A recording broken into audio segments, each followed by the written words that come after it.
The U.S. Supreme Court today heard arguments in the most significant case on homelessness in decades.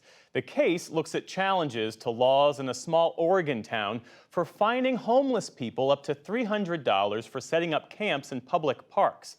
The heart of the question is whether these laws classify as cruel and unusual punishment. Our Supreme Court analyst, Marcia Coyle, has been following it all and joins us now. So, Marcia, the justices expressed some concern that these laws punish homeless people who have no other choice, really, but to sleep outside. What was the basis of this case? Well, Jeff, as you mentioned earlier, the lawsuit that was filed by the group of homeless citizens of Grants Pass claimed that the city's ordinances prohibiting camping in public spaces really punished them and violated the Eighth Amendment's cruel and unusual punishment clause. They said they were being punished because of their status as homeless. And the Supreme Court has said in earlier opinions that you cannot punish someone on the basis of their status. You can punish conduct, but not status. Our team spoke with Ed Johnson. He's an attorney who first brought the suit against this city, Grants Pass, Oregon, as well as Theane Evangelos. She's an attorney representing the city who argued before the court today. These were people who had lived in Grants Pass sometimes for generations, certainly had lived there their whole lives and went to high school there. And then all of a sudden, there was no place for them to live. This is not only not a solution to homelessness, it will make matters worse. They will have a criminal record, which makes it harder to convince an employer or a landlord to let you work there or live there. In Grants Pass, in a tent on the Little League field, a dead body was found, believed to be an overdose. This is a very real crisis, and people are dying on our streets.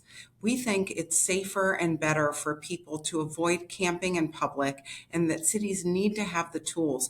These laws help encourage people to accept available shelter. So, Marcia, walk us through these arguments and how the justices tackled them.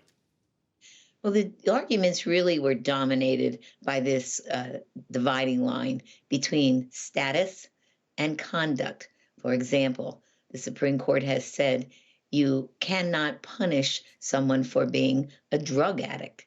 That's punishment on the basis of status.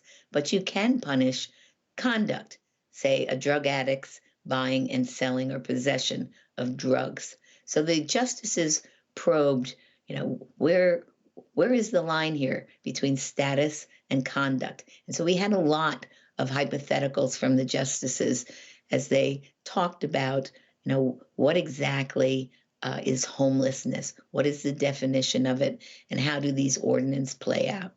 And on that point, we heard Justices Kagan and Sotomayor focus on the Eighth Amendment, cruel and unusual punishment, and their concerns that this criminalizes homelessness. Here's Justice Kagan. Your ordinance prohibits a single person who is homeless, so does not have another place to sleep. That's a status. A single person with a blanket. And you don't have to have a tent. You don't have to have a camp. It's a single person with a blanket. Sleeping in public is considered conduct. Sleeping is a biological necessity. It's sort of like breathing. I mean, you could say breathing is conduct, too. But presumably, you would not think that it's okay to criminalize breathing in public. And for a homeless person who has no place to go, sleeping in public is kind of like breathing in public. Your statute says that person cannot take himself and himself only and, can't take a blanket and sleep someplace without it being a crime. So what should we take away from that, Marcia?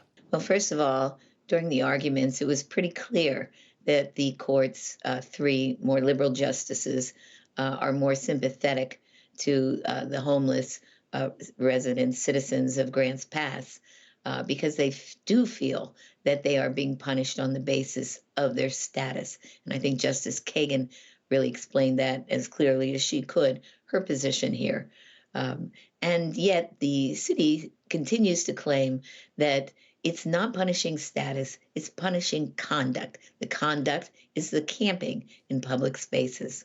Meantime, the Chief Justice appeared to press the Biden administration, who had filed an amicus brief in support of the homeless parties in this case. Here's what he had to say earlier. If there is the town next to Grants Pass, 10 minutes away, has just completed building a homeless shelter that has many vacant beds. Does that change the analysis here because you don't want to be taken 10 minutes away where there's a homeless shelter? I think if they're right across the town line, it would be appropriate to take into account that there's a homeless shelter there. So what if it's 30 miles away? Is the shelter available in that case? I think it depends on the accessibility. How far does that go? Let's say there are 5 cities all around Grants Pass, and they all have homeless shelters, and yet the person wants to stay. Can that person be given a citation? All right, so help us understand his concerns. Well, he was trying to probe how far the supporters of the homeless citizens who filed the lawsuit are going to go before a city can actually take action, as Grants Pass has, in fining one of them or even giving them jail time. So he kept extending his hypothetical from, right across the border of the city, 30 miles away. What if there's a whole group of cities nearby that have shelter available and a homeless citizen does not want to leave Grants Pass? And he was somewhat frustrated with the government's response because the government's response is basically, it depends. These people, these homeless residents of Grants Pass have lived there for many, many years, and there's a community of interest that they don't want to leave. And finally, Marcia, where did it appear the justices are leaning in this case, and what are the implications of their ruling? Well, certainly one thing they all agreed upon and said many times is that this is a very difficult policy issue. So my feeling right now is that they are divided, and they're going to go back and try to hash this out, maybe find common ground, maybe not.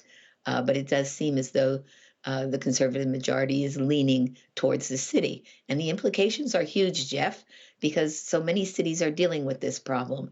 And what the Supreme Court has to say about what Grants Pass can do is going to affect how all the other cities try to address this problem.